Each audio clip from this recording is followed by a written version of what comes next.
semua dapat aku miliki di dalam hidupku, hatiku percaya rancanganmu bagiku adalah yang terbaik. Walau ku tak dapat melihat semua rencanamu Tuhan, namun hatiku tetap memandang padamu. Kau tuntun langkahku. Walau ku tak dapat berharap atas kenyataan hidupku, namun hatiku tetap memandang padamu. Kau ada untukku.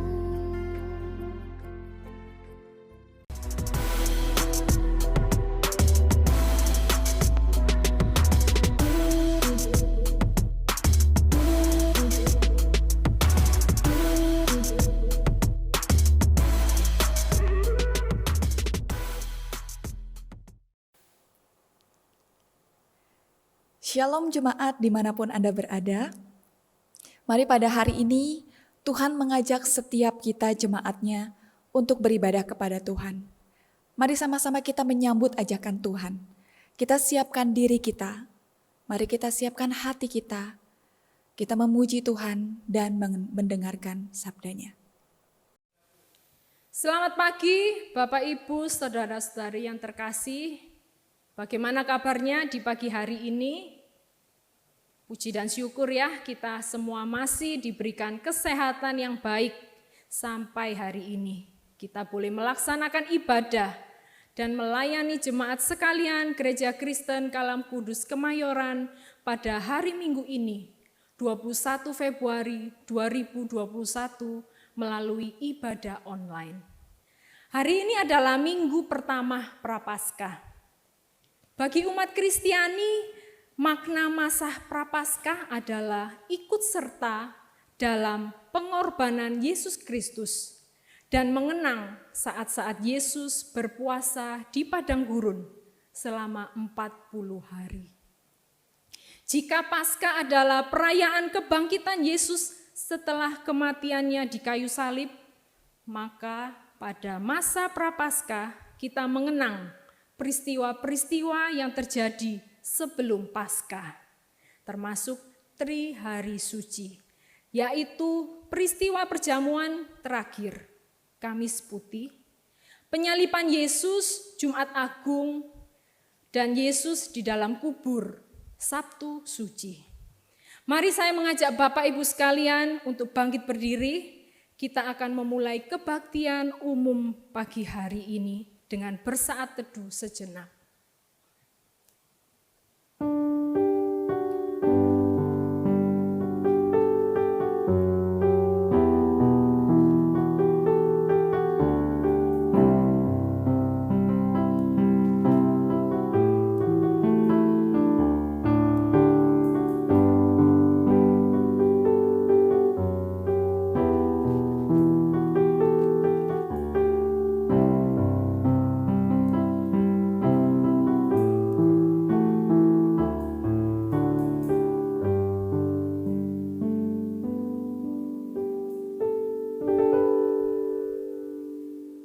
Pertolongan kita adalah di dalam nama Tuhan yang menciptakan langit dan bumi.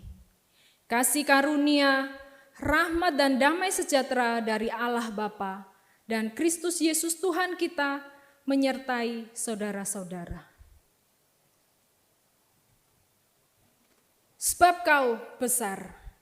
Mari kita memberikan kemuliaan, hormat, dan mengangkat suara pujian kita untuk mengagungkan nama Tuhan karena perbuatannya yang sangat ajaib. Sebab Kau besar, perbuatanmu ajaib.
Mari kita bersatu di dalam doa.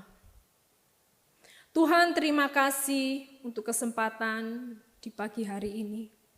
Kami boleh bersama beribadah. Meskipun melalui ibadah online, kami boleh tetap bersatu. Kami tetap boleh memuji nama Tuhan dan boleh mendengarkan kebenaran firman-Mu. Terima kasih Tuhan untuk kesempatan pagi hari ini.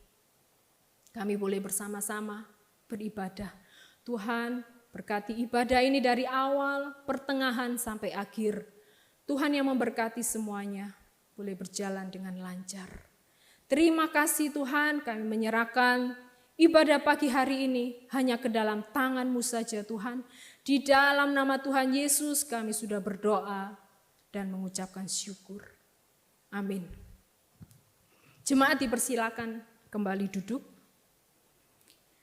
Makna dari angka 40 adalah angka spesial di dalam Alkitab. Yang pertama, dalam kitab Kejadian.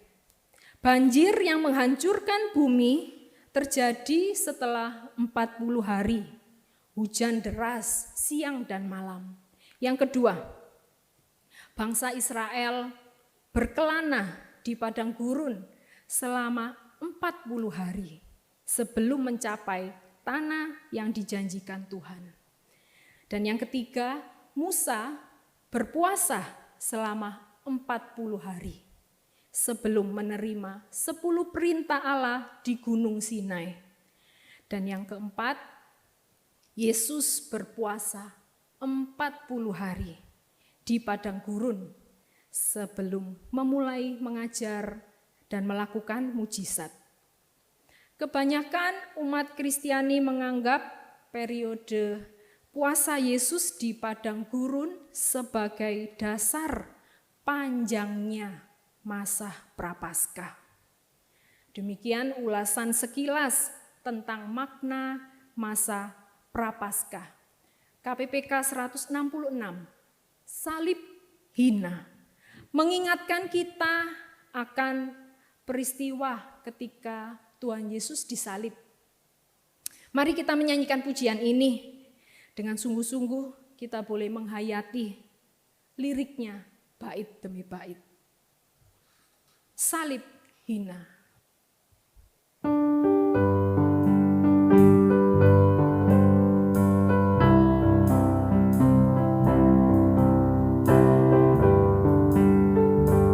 Di Bukit Golgota tampaklah salibnya. Di Bukit Golgota tampaklah salibnya, tanda hina dan derita. Yesus anak Allah, besarlah kasih-Nya, rela mati bagi manusia. Maka ku tinggikan salibnya,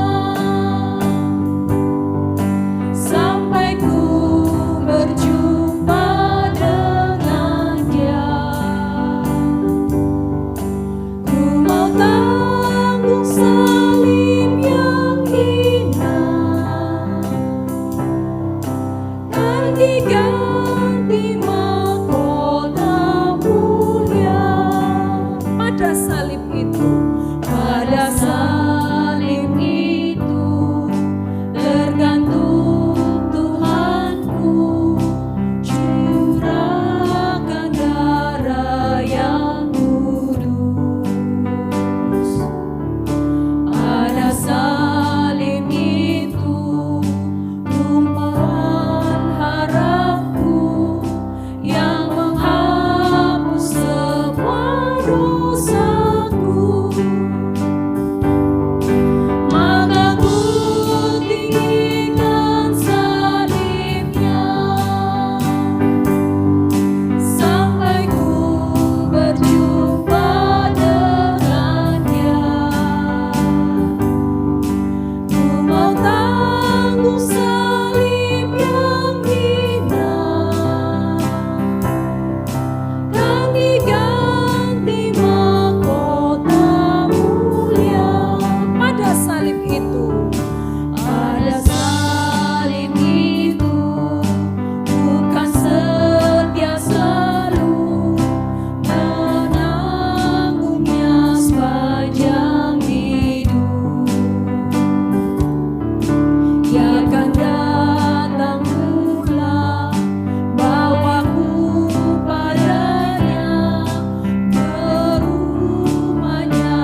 tinggikan salibnya. Maka ku tinggikan salibnya sampai ku berjumpa dengan Dia.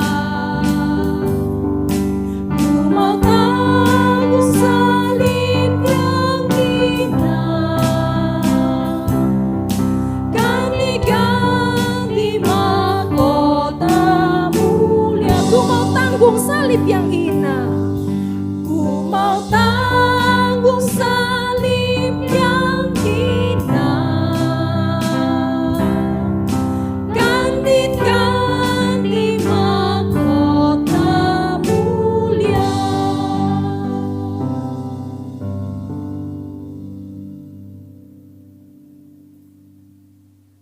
Saya mengajak Bapak Ibu sekalian untuk bangkit berdiri.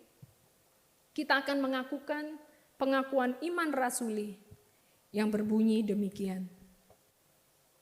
Pengakuan iman rasuli. Aku percaya kepada Allah, Bapa yang Maha Kuasa, Khalik langit dan bumi, dan kepada Yesus Kristus, anaknya yang tunggal Tuhan kita, yang dikandung dari Roh Kudus, lahir dari anak darah Maria, yang menderita sengsara di bawah pemerintahan Pontius Pilatus, disalibkan, mati dan dikuburkan, turun ke dalam kerajaan maut. Pada hari yang ketiga, bangkit pula dari antara orang mati, naik ke surga, duduk di sebelah kanan Allah, Bapa yang Maha Kuasa. Dan dari sana Ia akan datang untuk menghakimi orang yang hidup dan yang mati. Aku percaya kepada Roh Kudus, gereja yang kudus dan am, persekutuan orang kudus, pengampunan dosa, kebangkitan tubuh, dan hidup yang kekal. Amin. Silakan duduk kembali Bapak Ibu sekalian. Sebentar kebenaran firman Tuhan akan dibawakan oleh hambanya, penginjil Hana Yuliana. Pujian berikut akan menghantarkan kita untuk mendengarkan firman Tuhan. Mataku tertuju padamu.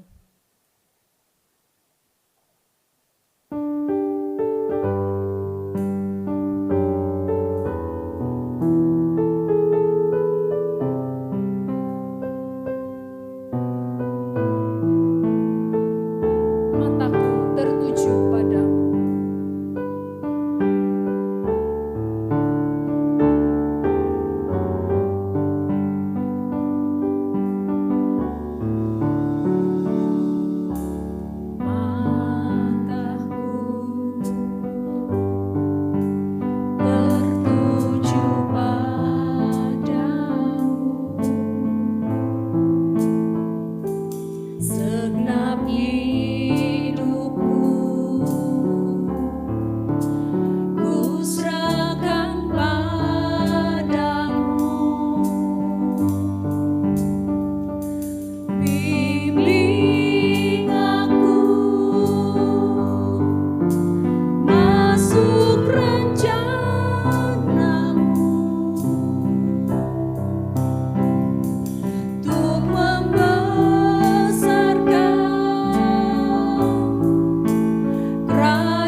Mari saudara-saudara sama-sama kita tundukkan kepala, kita berdoa.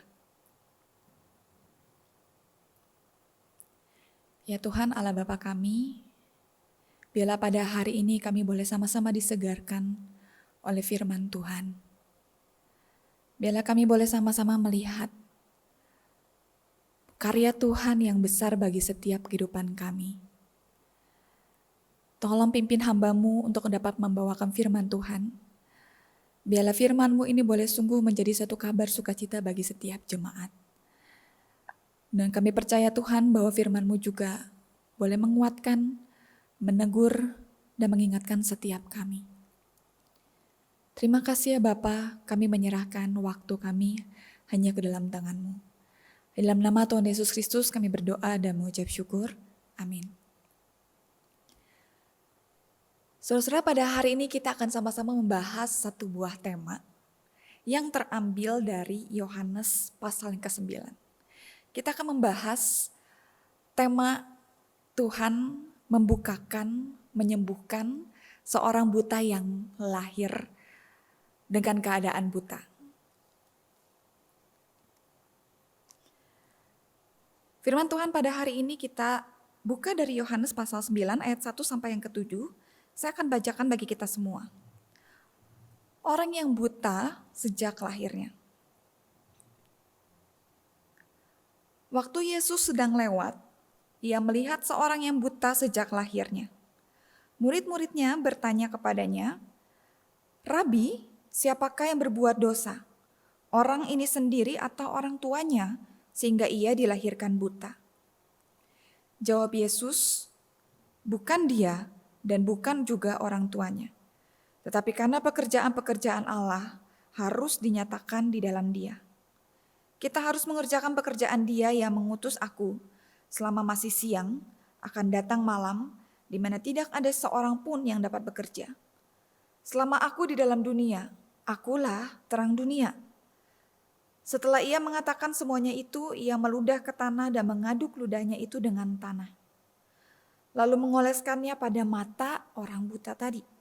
Dan berkata kepadanya, "Pergilah, basuhlah dirimu dalam kolam Siloam."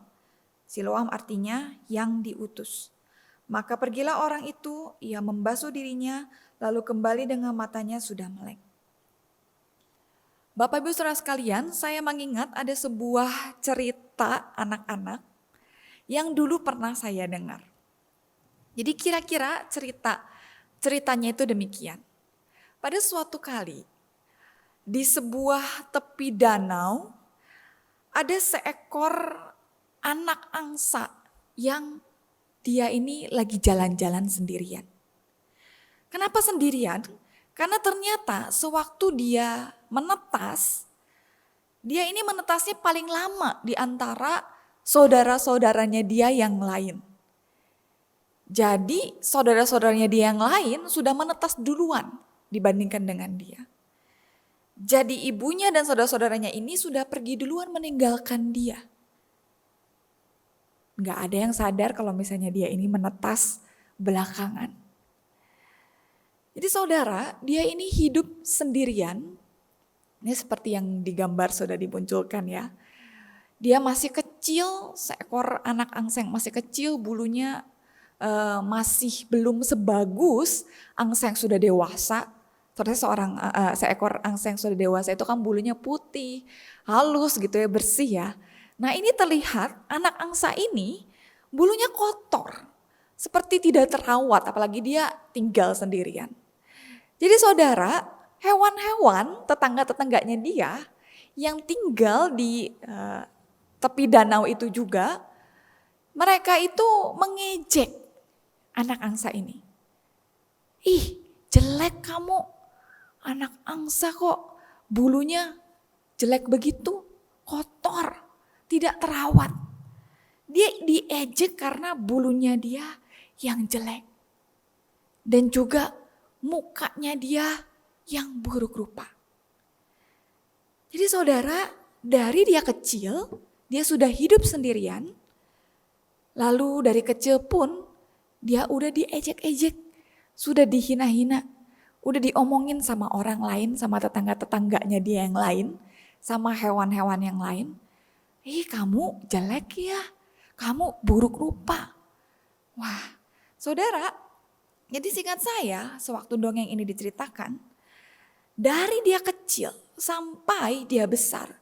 Karena setiap hari saudara yang dia dengar adalah tetangga-tetangganya itu, hewan-hewan yang lain itu ketika melihat dia, itu anak angsa yang jelek.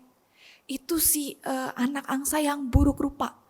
Jadi dia pun berpikir, oh iya, mungkin saya memang anak angsa yang jelek. Mungkin saya ini memang buruk rupa. Mungkin rupa saya memang gak bagus dilihat sama orang lain. Jadi dia tumbuh dengan pemikiran seperti itu. Padahal sebenarnya kita tahu ya, waktu pas kecil anak angsa ini memang bulunya tidak akan sebagus induknya dia sewaktu sudah besar. Tapi anak angsa ini gak ngerti dan dia dengar dari tetangga-tetangga dia yang lain, hewan-hewan yang lain, kamu buruk rupa, kamu ini jelek. Wah, jadi dia tumbuh dengan pemikiran saya jelek, saya buruk rupa. Sampai sudah menjadi besar pun, sampai sudah menjadi seekor angsa yang cantik pun, dia masih berpikir bahwa dia adalah angsa yang buruk rupa. Sekali lagi kenapa saudara? Karena dari kecil dia diomongin sama hewan-hewan yang lain, kamu jelek, kamu buruk rupa. Jadi sampai sudah besar pun, sebenarnya dia sudah cantik, dia masih menganggap diri dia jelek. Hingga suatu kali saudara, ketika dia sedang mau minum di tepi danau, dia bertemu dengan seekor tikus. Ketika tikus ini melihat dia, tikus ini langsung berkata, wah, kamu cantik sekali ya. Bulu kamu halus, bulu kamu putih. Wah, kamu adalah seekor angsa yang cantik. Lalu angsa ini karena dari kecil dia udah diomongin, kamu angsa yang jelek. Dia dengar omongan tikus itu, dia merasa, yang benar, aku ini jelek. Aku ini angsa yang buruk rupa. Dia tidak merasa diri dia ini sudah berubah menjadi seekor angsa yang cantik. Angsa ini tidak sadar bahwa diri dia yang sekarang itu sudah berbeda dari diri dia yang dulu waktu pas kecil. Waktu pas bulu dia masih memang tidak sebagus yang sekarang. Tidak seputih yang sekarang. Tidak secantik yang sekarang. Dia tidak sadar bahwa kini dia sudah menjadi seekor angsa yang cantik.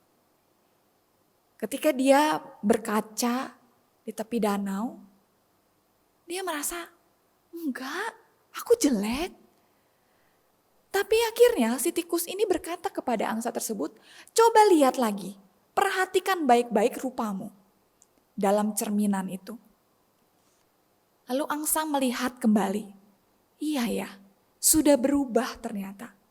Bulunya ini sudah tidak dekil lagi seperti dulu.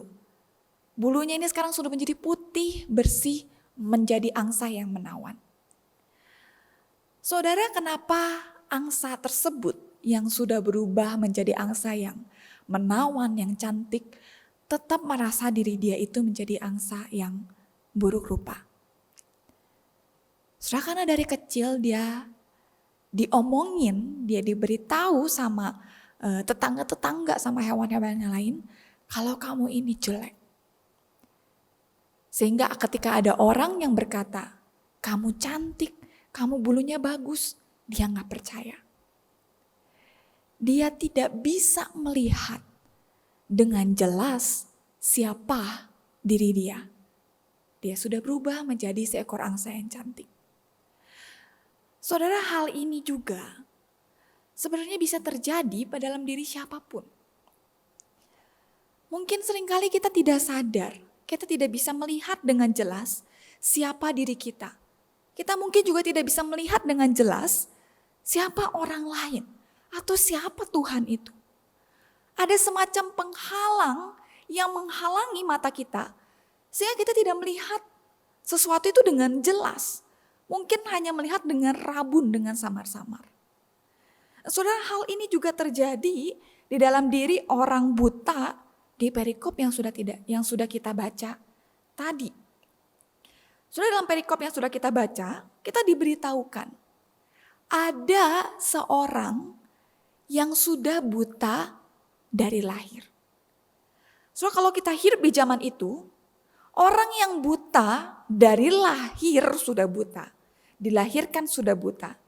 Saudara, kita akan tahu bahwa hidup sebagai orang itu bukanlah suatu hal yang mudah. Kalau misalnya kita hidup di masa itu, kita akan sadar bukan suatu hal yang mudah untuk hidup sebagai seorang yang dari bayinya aja dia sudah dilahirkan buta. Kenapa saudara bisa terjadi demikian? Karena saudara, pada masa itu, orang Israel itu percaya bahwa kondisi fisik seseorang itu berkaitan dengan kondisi kerohanian seseorang. Jadi saudara, kalau misalnya saudara dilahirkan cacat, seseorang dilahirkan cacat, berarti kamu itu cacat karena itu disebabkan sama dosamu. Jadi saudara, alasan pertama kenapa sulit hidup sebagai seorang yang dari lahir itu sudah buta, karena orang yang buta dari lahir membuat dirinya dicap dari kecil sebagai seorang pendosa. Dari kecil, dari lahir saja, dia sudah dicap sebagai seorang yang berdosa. Saudara, sehingga bagi orang ini, saudara bisa bayangkan, makian dan ejekan orang-orang, hinaan orang-orang, cibiran orang-orang, itu pasti sudah sangat akrab dia dengar. Dari kecil aja dia udah, wah ini kamu lahir cacat kayak begini, udah buta dari kecil, ada yang salah sama kamu. Mungkin kamu ini memang berdosa dari lahir. Kamu ini memang dikutuk sama Tuhan. Atau bahkan mungkin orang tua kamu yang dikutuk sama Tuhan. Saudara, dia tertindas bukan hanya karena kondisi fisiknya dia yang cacat. Karena kondisi fisiknya dia yang lahir itu gak bisa melihat. Tapi dia juga tertindas secara mentalnya dia. Dia juga tertindas secara kondisi psikisnya dia. Dia bukan hanya tertindas karena fisik, tapi juga gambar dirinya dia rusak. Karena omongan orang pada dia dari masa kecil hingga dewasa. Dia gak punya pilihan lain supaya dia bisa bertahan hidup saat itu. Dia gak punya cara lain selain hanya mengemis. Orang gak mau memperkerjakan dia. Orang gak mau berhubungan dengan dia. Jadi sehari-hari untuk dia bisa makan, caranya apa? Dia hanya bisa mengemis. Duduk meminta belas kasihan orang. Orang yang ngelihat dia, aduh iya kasihan ya. Dari lahir dia udah dikutuk. Oh iya, saya beri. Jadi dia hidup itu benar-benar mengemis dari orang yang kasihan sama dia. Saudara, ini tentu bukanlah suatu kehidupan yang layak untuk dijalani. Gak ada orang yang punya cita-cita, oke saya mau jadi pengemis. Gak ada. Tentu ini adalah pekerjaan yang tidak diinginkan oleh diri dia sendiri. Dia sendiri pun gak pengen sebenarnya ngemis-ngemis masa hidup dari orang kasih ke dia atau enggak. Gak ada cara lain yang dia bisa lakuin. Karena kondisi dia yang cacat. Ditambah lagi saudara, ya memang gak ada yang mau memperkerjakan dia. Rugi memperkerjakan dia. Image dia buruk. Ini lahirnya cacat, berdosa nih. Udah gitu gak bisa ngapa-ngapain. Suatu kali ia mendengar dari orang-orang yang berlalu lalang di situ. Dia mendengar orang-orang berkata, katanya Yesus sedang ada di kota ini. Katanya Yesus sedang ada di sekitar sini. Saudara, meskipun dia buta, dia tentu tidak tuli ya. Dia bisa mendengar apa yang orang sekitarnya itu omongin. Apa yang orang sekitarnya itu sedang gosipin. Jadi meskipun kondisi fisiknya dia itu buta, gak bisa ngeliat ini ada siapa, ini orang yang mana. Dia bisa mendengar ada seorang yang bernama Yesus yang lagi menjadi pembicaraan panas di antara orang-orang saat itu. Karena dia pernah melakukan mujizat-mujizat. Dia pernah menyembuhkan orang yang sakit. Saudara, ketika dia mendengar tentang Yesus ada di dekat dia. Yesus ada di kota itu. Saudara, mungkin dalam hati orang buta tersebut, saudara, mungkin dia ada berharap, bagaimana ya kalau misalnya Yesus ini lewat melihat dia, akankah Yesus ini bisa menyembuhkan diri dia? Yesus itu pernah melakukan mujizat menyembuhkan orang lain. Gimana ya ceritanya? Kalau misalnya Yesus lewat, Yesus melihat dia, apa yang akan Yesus lakukan? Apa yang akan dia lakukan terhadapku? Akankah dia juga menyembuhkan aku? Akankah dia juga bisa menyembuhkanku? Saudara, ternyata tidak berapa lama kemudian, ternyata benar Yesus ini lewat di jalanan tempat orang buta itu biasa duduk sehari-hari mengemis belas kasihan orang. Jadi saudara, ternyata pada waktu itu benar Yesus lewat di jalanan itu dan Yesus melihat orang buta itu. Saudara, sekalipun orang buta ini tidak bisa melihat, dia bisa merasakan ini ada orang di sekitar dia. Dia bisa merasakan ada orang nih yang ada di sekitar dia, yang sedang berdiri di sekitar dia. Lalu mungkin dalam hati dia bertanya-tanya, ini siapa ya yang lagi ada di sekitar saya? Apakah ini orang yang mau kasih dia uang, yang berbelas kasihan kepada dia? Atau jangan-jangan ini Yesus yang sedang ada di kota dia saat itu, yang ada di sekitar dia saat itu. Saudara, dia menanti-nanti dengan cemas.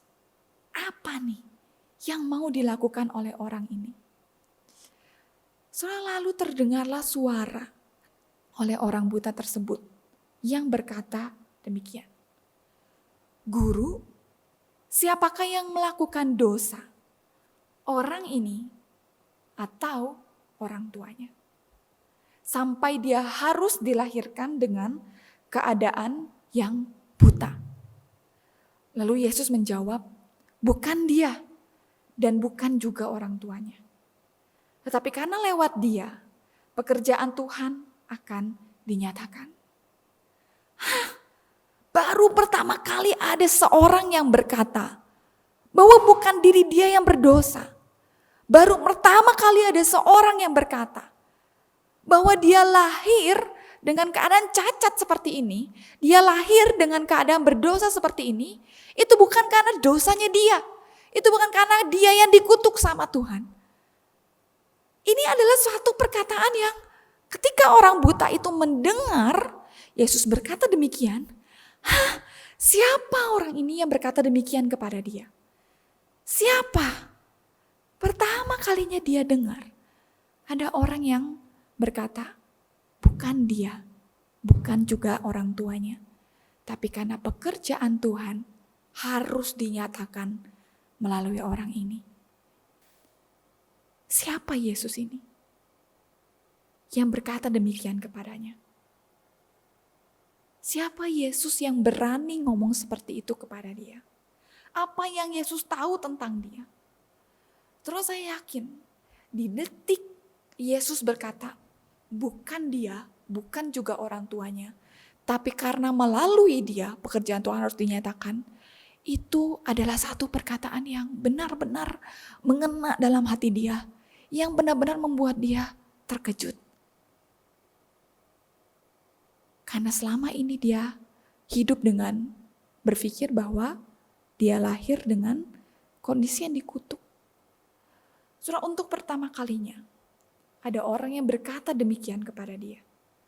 untuk pertama kalinya saudara, dia tidak dipandang sebagai orang yang hina, sebagai orang yang berdosa. Dia tidak dipandang sebagai orang yang dikutuk sama Tuhan.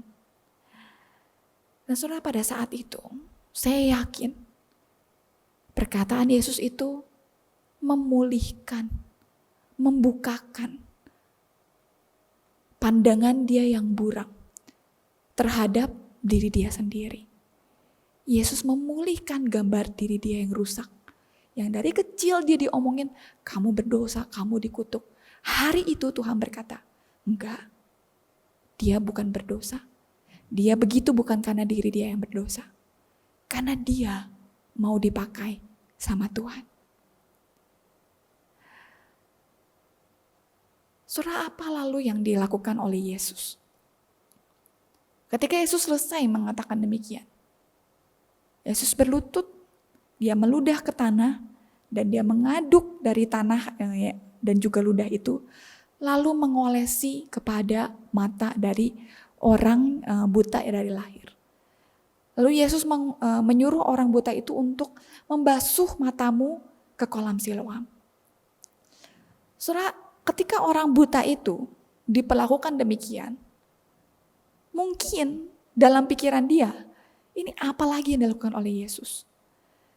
Tapi karena dia merasa penasaran, karena dia merasa ini Yesus ini mengenal dia, perkataan Yesus sebelumnya ini membuat dia akhirnya mau taat, mau melakukan apa yang disuruh sama Yesus. Dia pergi ke kolam Siloam, dia membasuh matanya, dan seketika itu juga dia bisa melihat sedikit-sedikit samar-samar cahaya yang masuk ke matanya. Dan dia bisa melihat dengan jelas untuk pertama kalinya dengan matanya sendiri. Saudara, pada saat itu mujizat membuat orang yang buta dari lahir itu bisa melihat, itu adalah suatu mujizat yang sangat-sangat langka dilakukan, sangat-sangat langka, bahkan tidak pernah dilakukan oleh nabi di zaman perjanjian lama sekalipun. Jadi saudara, ketika tetangga-tetangganya dia yang dari dulu waktu pas dia kecil ngomongin kamu berdosa nih, kamu dikutuk sama Tuhan, tetangga-tetangganya itu melihat dia bisa melihat sekarang, tetangga-tetangganya itu gak percaya. Makanya saudara, dikatakan di ayat yang ke-8 sampai ayat yang ke-12, tetangga-tetangganya ini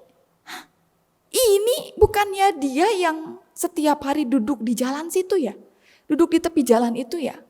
Orang buta itu kan, yang setiap harinya ngemis-ngemis, yang kita kasih itu loh uang ke dia supaya dia bisa hidup. Kenapa sekarang dia bisa melihat? Saudara, tetangga-tetangga ini gak percaya. Mereka ini membawa orang buta tersebut, orang yang sudah disembuhkan tersebut, kepada siapa? Kepada orang-orang Farisi. Di ayat 13, lalu mereka, para tetangga-tetangganya itu membawa orang yang tadinya buta itu kepada orang-orang Farisi. Kenapa dibawa ke orang-orang Farisi? Karena orang-orang Farisi pada saat itu adalah pemimpin-pemimpin agama yang disegani oleh orang-orang. Mereka adalah pemimpin-pemimpin agama yang dianggap mereka tahu nih nubuatan-nubuatan.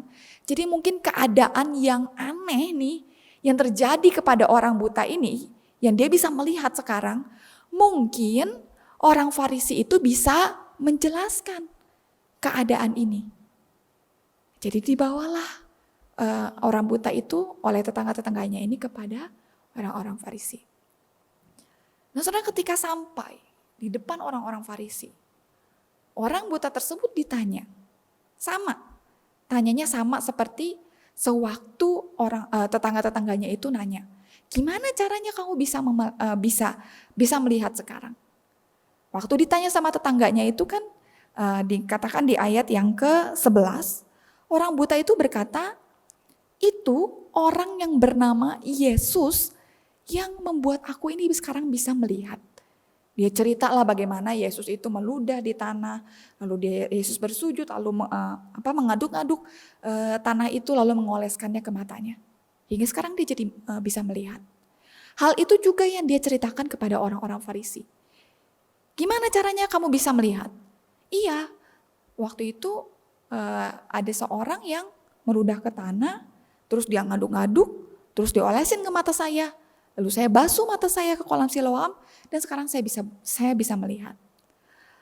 Lalu ternyata saudara, dikatakan di sini Yohanes menjelaskan bahwa sebenarnya mujizat penyembuhan itu terjadi pada hari Sabat.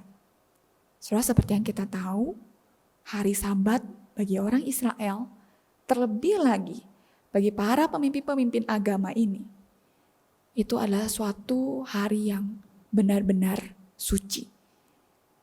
Ada kira-kira saudara 35 tradisi atau peraturan-peraturan Sabat yang mereka itu harus jalani. Ada 35 hal setidaknya yang tidak boleh mereka lakukan di hari Sabat. Salah satunya apa? Salah satunya adalah berlutut. Nah, Yesus ini ketika orang buta tadi menceritakan apa yang Yesus lakukan kepada orang buta tersebut, Yesus itu seenggaknya sudah melanggar 2 hal penting, 2 peraturan yang bagi orang Farisi itu hal yang penting. Apa yang pertama? Setidaknya waktu pas Yesus itu melakukan mujizat, Yesus itu meludah ke tanah. Lalu yang kedua adalah Yesus berlutut. Habis berlutut, dia mengaduk-aduk itu dan mengoleskan ke matanya orang buta tersebut.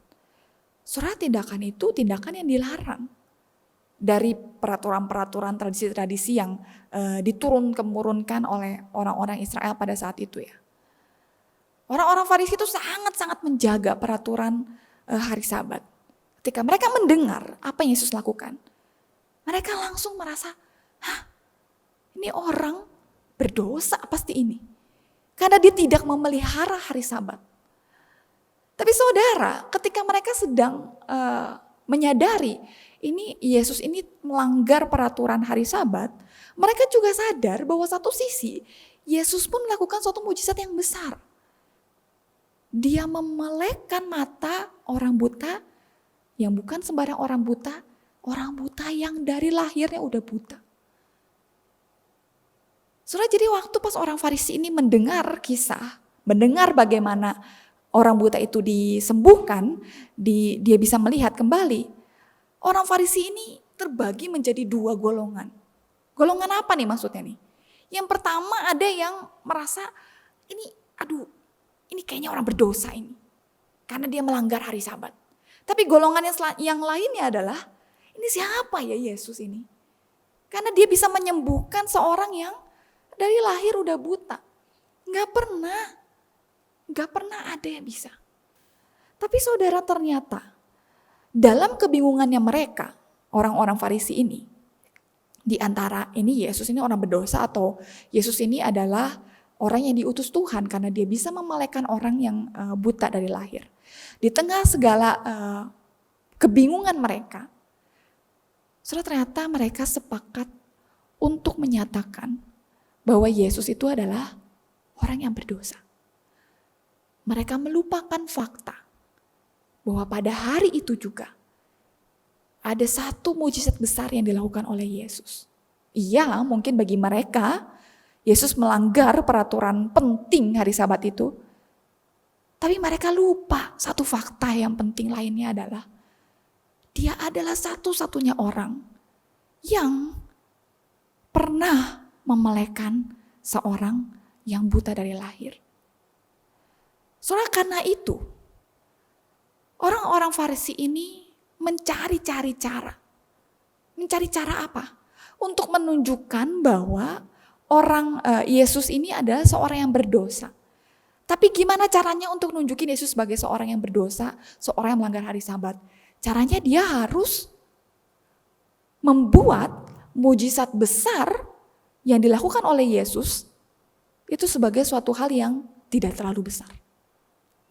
Jadi dia panggil orang tua dari orang buta tersebut, dia mencari-cari celah untuk bisa membuat apa? Untuk bisa membuat testimoni atau kesaksian bahwa ini orang buta dari lahir itu sebenarnya gak buta dari lahir. Jadi dia cuman ya udah buta aja gitu. Enggak dari lahir. Jadi ya meskipun Yesus melakukan mukjizat, tapi ini bukan mukjizat yang luar biasa.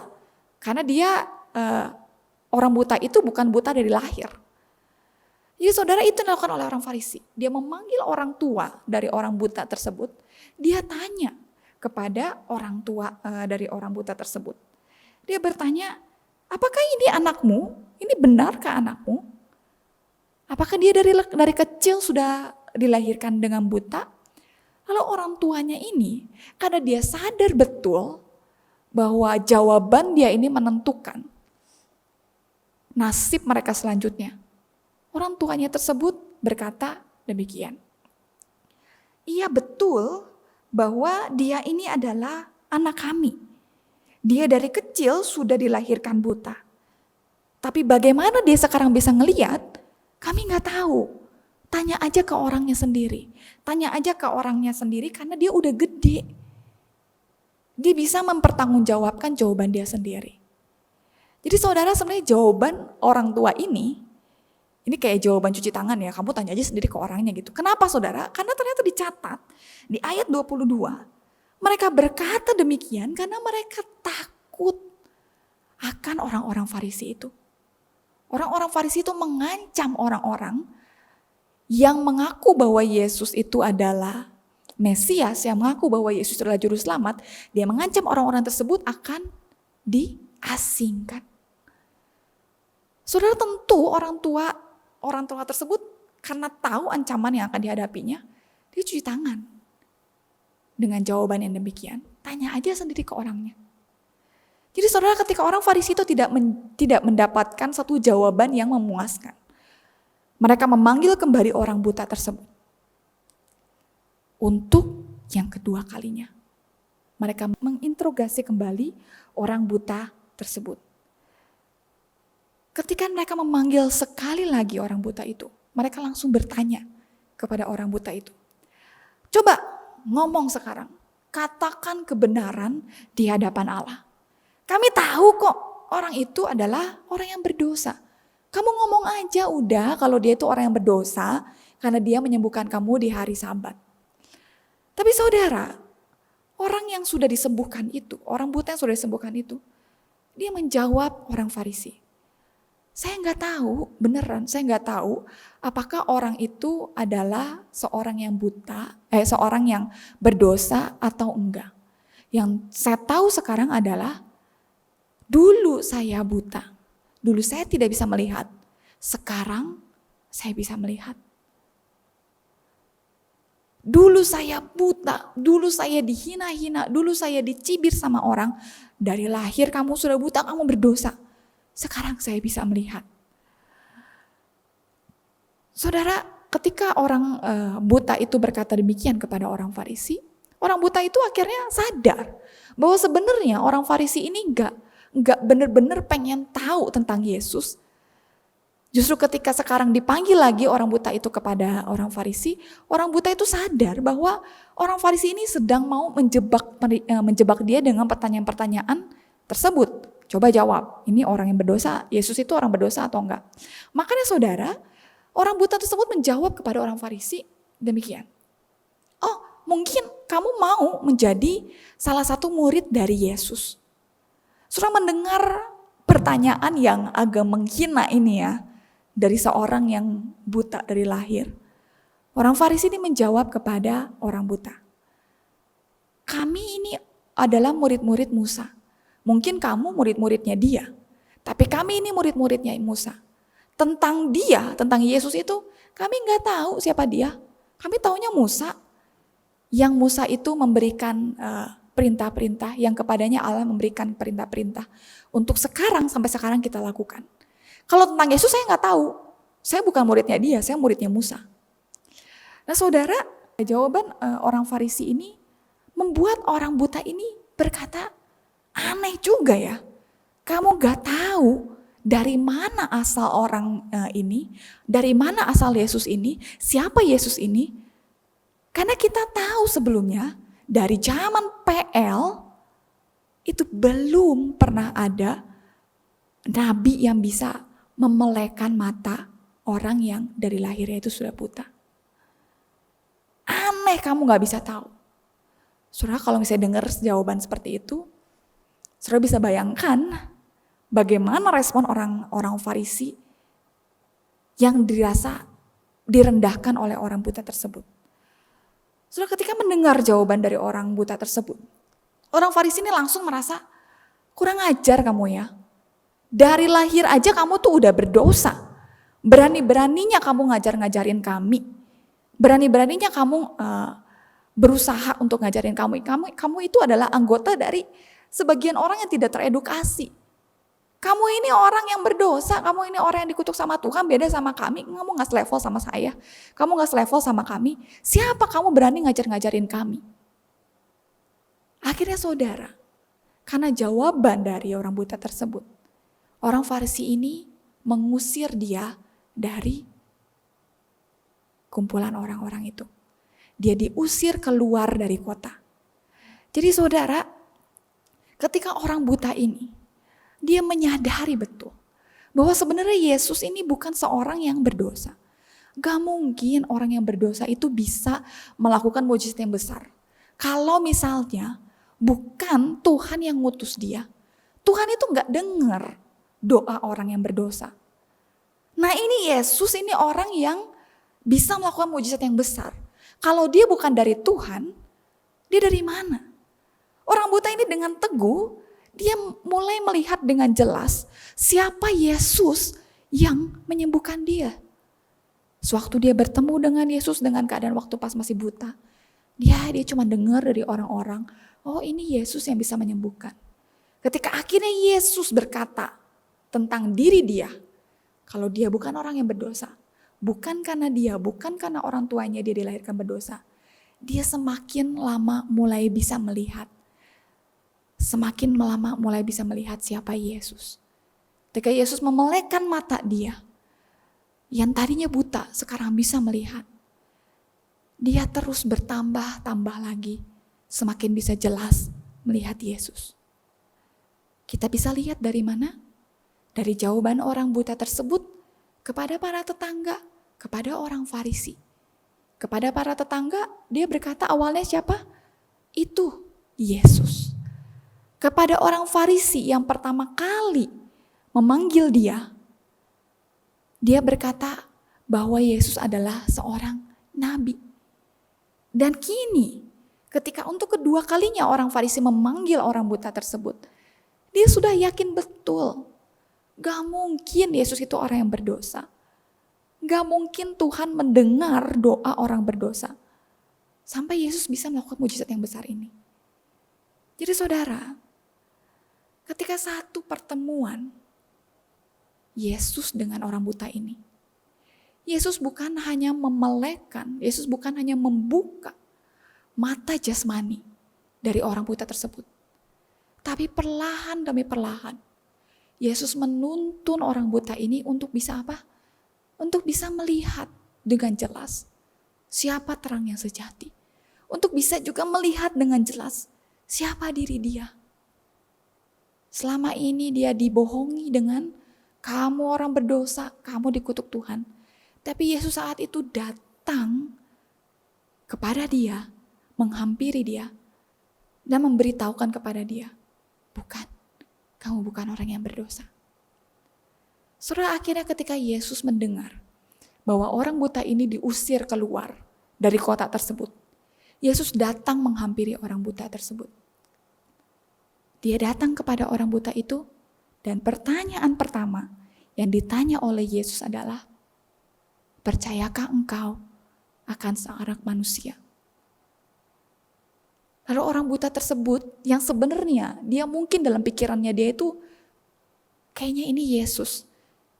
Tapi karena mungkin dia pengen dengar langsung dari Yesus, pengakuan langsung dari Yesus, dia berkata kepada Yesus, Tuhan, tunjukkanlah siapa anak manusia itu supaya kepadanya aku bisa menyembah. Lalu Yesus akhirnya membuat pengakuan kepada orang itu. Ini orang yang kamu lihat inilah adalah anak Allah, adalah anak manusia yang diutus oleh Tuhan Saudara, firman Tuhan pada hari ini, kita diberitahu, Yesus memberikan bukan hanya apa yang orang buta itu perlu. Apa yang orang buta itu perlu? Melihat. Orang buta itu perlu untuk kesembuhan. Dia pengen melihat. Dari kecil dia gak pernah ngerti, dia gak pernah tahu, gak pernah ngerasain gimana rasanya melihat. Bertahun-tahun hidup, dibelenggu, bertahun-tahun hidup dengan gambaran yang rusak. Hari itu dia dimenangkan. Bukan hanya bisa melihat, tapi dia juga menyadari bahwa Tuhan itu punya rencana, rancangan yang indah dalam diri dia. Saudara, pada hari itu juga, orang buta itu Tuhan tuntun. Untuk apa? Untuk juga bisa melihat bahwa Yesus adalah sang terang sejati. Yesus membuka mata jasmani, Yesus membuka membuka penglihatan orang tersebut akan diri dia. Dan yang terakhir, Yesus membuka penglihatan orang buta itu terhadap kerohanian dia, terhadap spiritualitasnya dia. Dia menuntun orang buta itu untuk bisa melihat bahwa Yesus adalah sang anak Allah. Dari setahap demi setahap, oh dia itu Yesus, oh dia ini nabi. Hingga sekarang dia akhirnya, Yesus bisa membuat orang buta itu percaya, mengakui dengan mulut dia sendiri bahwa Yesus adalah anak Allah. Aku percaya bahwa engkau adalah anak manusia, anak Allah. Saudara, sesungguhnya Yesus juga datang kepada setiap kita. Dia menghampiri setiap kita. Sama seperti orang buta tadi. Seperti seakan kebetulan ya Yesus itu lewat di jalan itu. Tapi sesungguhnya saudara, Yesus datang menghampiri orang buta itu dan Yesus sendiri yang berinisiatif untuk menyembuhkan orang buta tersebut. Sama seperti yang ia lakukan kepada setiap kita. Ia mencari kita, dia menemukan setiap kita. Dia bukan hanya memberikan apa yang kita perlu. Kebutuhan jasmani, kebutuhan fisik, makanan, minuman, saudara, hal itu saja dia berikan kepada kita. Sampai saat ini saudara, meskipun keadaan sulit sekarang kita jalani, kita masih bisa makan, bukan? Orang buta tersebut, yang dia gak ada pekerjaan saudara. Pekerjaannya apa? Dari belas kasihan orang. Itu pun tetap Tuhan pelihara. Hingga saat itu Tuhan memelekkan matanya, kebutuhan fisiknya dia Tuhan juga berikan. Itu pun Tuhan berikan kepada dia. Sekarang pun saudara, saya yakin kebutuhan fisik apapun yang sekarang kita butuhkan, saya yakin Tuhan bisa kok menyediakan untuk kita. Saya yakin Tuhan menyediakan. Sampai sekarang pun Tuhan memelihara. Terlebih lagi kebutuhan kita yang lebih besar, yaitu apa? Keselamatan. Tuhan memberikan diri dia bagi setiap kita. Dia melakukan karya penebusan bagi kita. Dia membuat kita bisa melihat yang tadinya kita buta. Mungkin bukan secara fisik. Kita buta bahwa kita ini berdosa.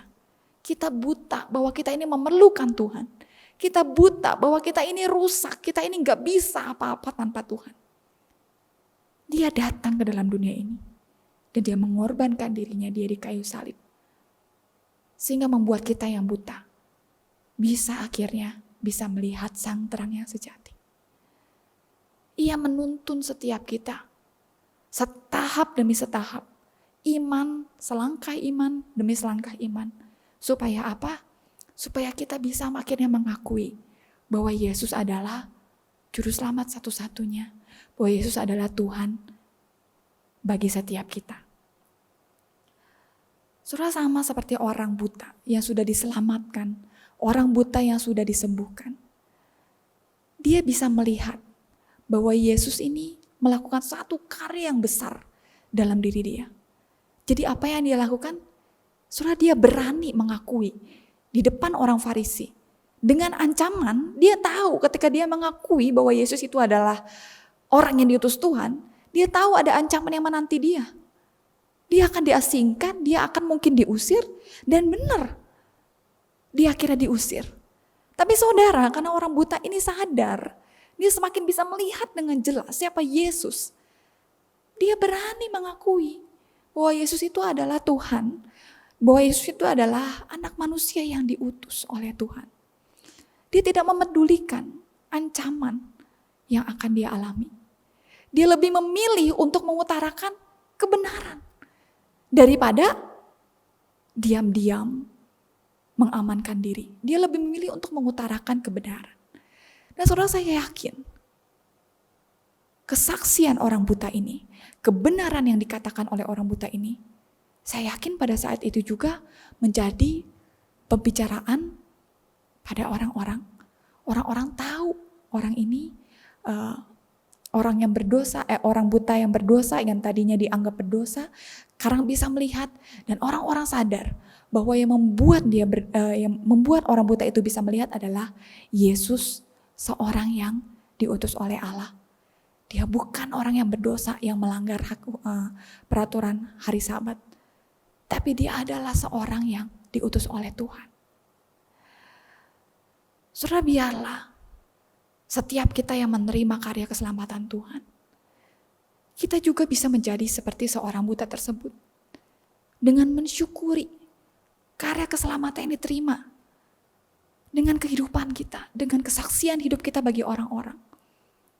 Kita menunjukkan kehidupan kita bagi orang-orang, kepada orang-orang, bahwa kita ini adalah orang yang sudah ditebus oleh Tuhan. Utarakanlah kebenaran, katakanlah kebenaran, bahwa Yesus adalah anak Allah. Dia adalah anak Allah. Yesus adalah anak Allah yang diutus ke dalam dunia untuk menyelamatkan manusia. Saudara, mari sama-sama kita tundukkan kepala. Kita berdoa. Kita merenungkan bahwa pada hari ini kita sama-sama belajar. Tuhan melakukan satu karya keselamatan yang besar bagi setiap kita. Ia tidak hanya mencukupi segala kebutuhan kita, tapi ia juga memberikan kita satu kebutuhan yang paling besar. Yaitu apa? Diri dia sendiri. Keselamatan yang diberikan kepada setiap kita. Mari sama-sama kita tundukkan kepala, kita berdoa. Ya Tuhan Allah Bapa kami, biarlah sama seperti orang buta tadi, yang mungkin Tuhan pada awalnya dia tidak benar-benar bisa melihat bahwa Engkau adalah anak Allah, bahwa Engkau adalah Sang Mesias. Tapi karena Engkau menuntun dia, Engkau memberikan apa yang diperlukan dia. Engkau menuntun dia untuk bisa melihat dengan jelas, selangkah demi selangkah, iman demi iman, bahwa Engkau adalah satu-satunya juru selamat. Orang buta itu sekarang bisa melihat. Dia bukan hanya bisa melihat secara fisik, tapi dia juga bisa melihat Yesus. Dia bisa melihat Engkau sebagai terang yang sejati. Oh Tuhan, biarlah kami, pada hari ini kami juga boleh sama-sama melihat diri kami. Apakah kami saat ini Tuhan, sudah semakin melihat Engkau dengan lebih jelas. Tuhan, berbelas kasihanlah kepada setiap kami. Tuntunlah setiap kami, selangkah demi selangkah. Biarlah kami boleh melihat Tuhan, sehari demi sehari, semakin jelas. Kami memohon belas kasihan Tuhan. Biarlah kami juga boleh diberikan keberanian. Biarlah kami juga boleh diberikan satu hati yang sadar bahwa kami ini telah diselamatkan dari Tuhan. Biarlah kami boleh mensyukuri, boleh kami mengingat ada satu karya keselamatan yang boleh Tuhan berikan kepada setiap kami, yang tidak pernah bisa dibandingkan dengan apapun di dalam dunia ini. Terima kasih Tuhan atas segala karya keselamatan Tuhan bagi setiap kami. Pimpinlah kami dari hari ke hari, biarlah kami juga boleh menjadi saksi-saksi Tuhan melalui kesaksian hidup kami, melalui tindakan kami, melalui perkataan kami. Hanya dalam nama Tuhan Yesus Kristus kami berdoa dan mengucap syukur. Amin. Terima kasih atas pemberitaan firman Tuhan yang dibawakan oleh penginjil Hana. Kiranya Tuhan memberkati pelayanan Ibu Hana lebih heran lagi dan lebih menyenangkan hati Tuhan. Tiba saatnya kita akan memberikan rasa syukur kita yang terbaik dalam bentuk persembahan kepada Tuhan. Bapak, Ibu, Saudara-saudari sekalian dapat memberikan persembahan ke nomor rekening yang tertera di layar atau berupa amplop yang bisa diberikan ke pihak gereja. KPPK 50, hitung berkat satu persatu.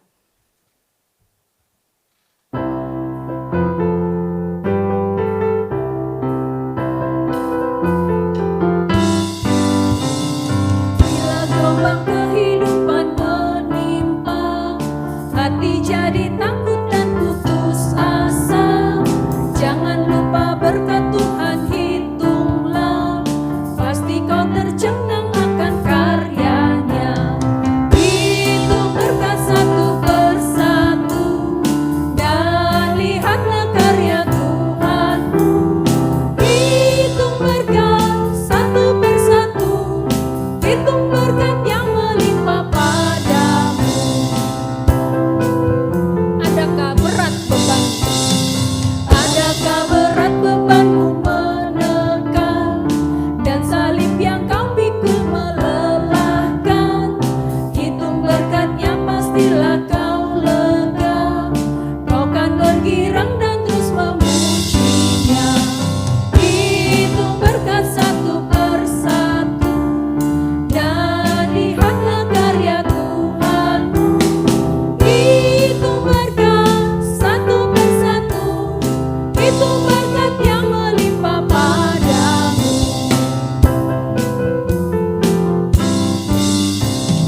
Bila kau memandang harta orang lain, ingat janji Kristus yang lebih bermain.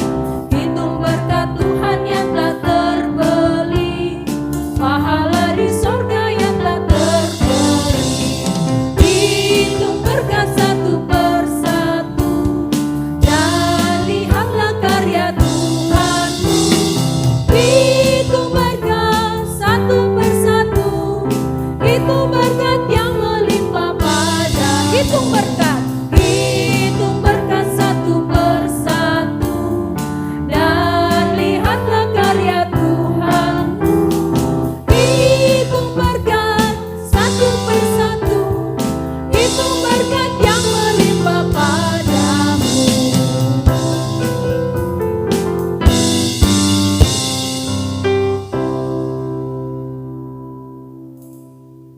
Saya mengajak Bapak Ibu sekalian untuk bangkit berdiri, kita masuk dalam doa persembahan. Tuhan, terima kasih untuk kesempatan kami boleh memberikan persembahan. Tuhan berkati untuk setiap tangan-tangan yang sudah memberi. Tuhan selalu memberikan kekuatan tubuh badan yang sehat kepada setiap jemaat-Mu Tuhan. Tuhan berkati kami dalam pekerjaan usaha kami. Tuhan berkati setiap jemaat-Mu Tuhan. Di masa pandemi ini boleh kami melewati hari lebih hari di dalam Tuhan. Kami tidak takut akan segala macam virus apapun Tuhan, tapi biarlah nama Tuhan boleh kami permuliakan Tuhan dalam kehidupan kami sehari-hari Tuhan. Berkati kami, terima kasih Tuhan, berkati untuk setiap anak-anak Tuhan yang sudah melayani pada pagi hari ini.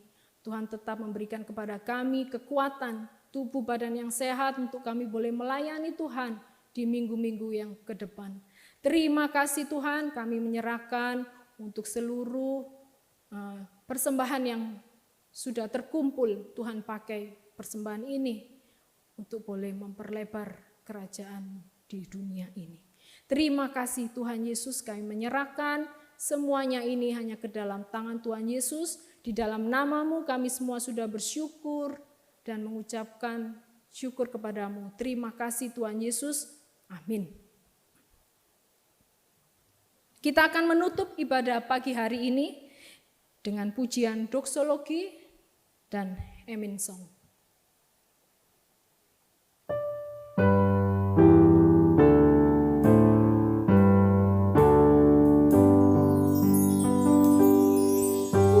Puji Allah.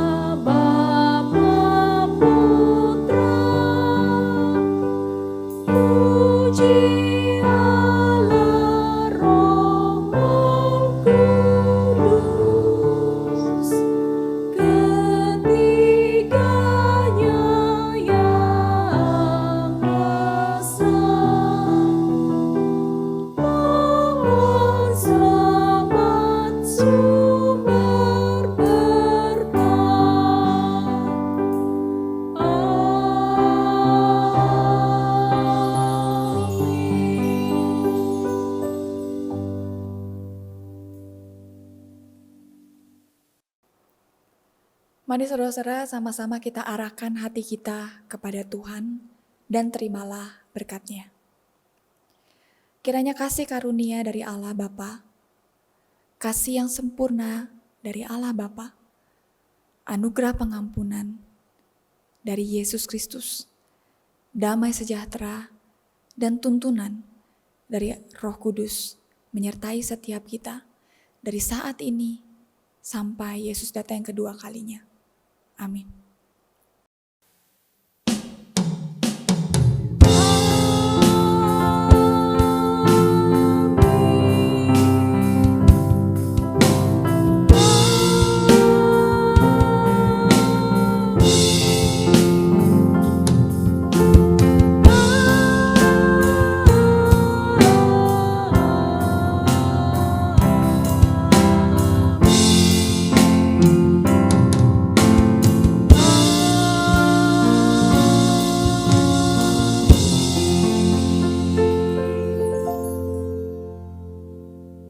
Silakan duduk kembali Bapak Ibu sekalian, silakan bersaat teduh, ibadah selesai, sampai bertemu minggu depan. Tuhan Yesus memberkati. Amin.